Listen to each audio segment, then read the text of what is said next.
The morning of my introduction, the whole compound smelled like jollof rice and fresh flowers.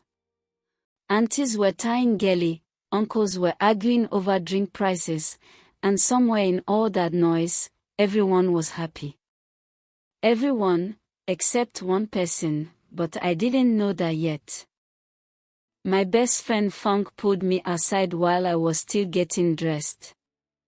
She said my Uncle Bill had been acting strange all week, asking her mother too many questions about Depo's family. Their money.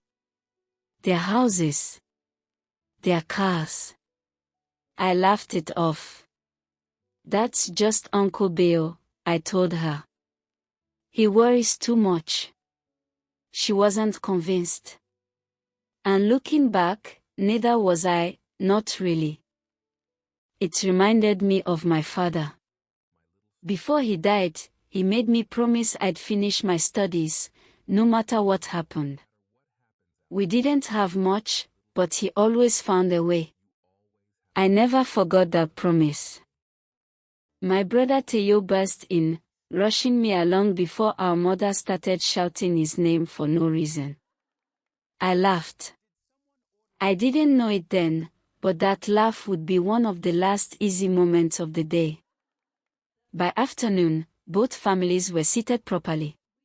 Drums outside. Cola not on the tray. Everything exactly the way it was supposed to be. Depo's father stood and begged for my hand the traditional way, playful, respectful, the aunties teasing him for not bringing enough gifts. Everyone laughed. It was a dance, not a demand.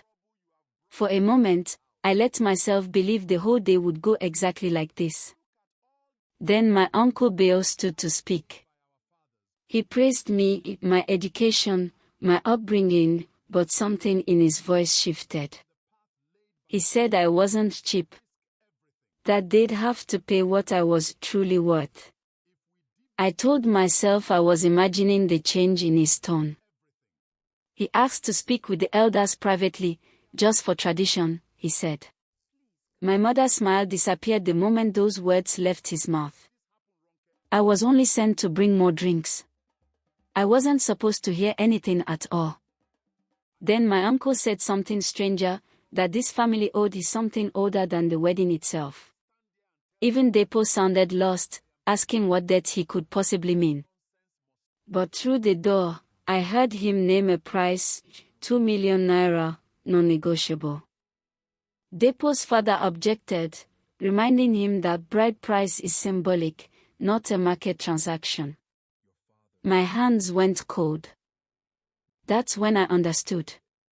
Years earlier, my father had borrowed money from Uncle Bill for my school fees, back when we had nothing. He promised to pay it back. He died still owing it.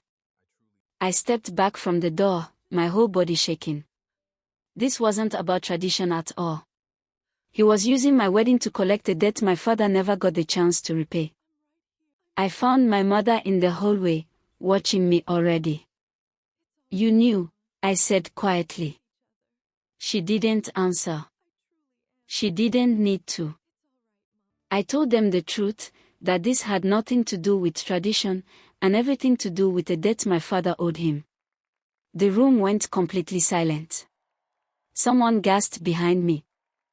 I walked back into the room and interrupted them mid-sentence. Every single head turned toward me. My uncle accused me of disrespecting him in front of everyone. But my brother stepped beside me and said what I couldn't find the words for.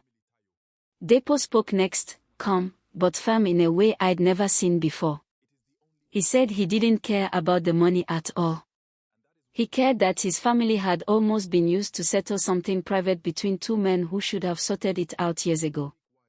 His father backed him completely, without hesitation. Then my mother finally broke her silence. She said she should have told me years ago, that she'd stayed quiet out of shame, not deceit. I had waited my whole life to hear her say sorry. Even my uncle softened. He admitted he'd been struggling financially himself, that he wasn't proud of how he'd handled any of it. It didn't excuse what he did. But for the first time, I understood him. Depo's father proposed a new bride price, one that honored me instead of punishing me for something I never did. My uncle, humbled at last, agreed without another word. Later, my mother and I finally talked, just the two of us. She said she only ever wanted to protect me from grief. I told her she didn't need to protect me from the truth, only from being alone in carrying it. The drums started again outside. This time, everything about it felt real, felt earned, felt like ours. I used to think tradition meant doing things exactly the way they'd always been done before us. Now I know, some traditions are worth keeping. Others are worth questioning, even on your own wedding day.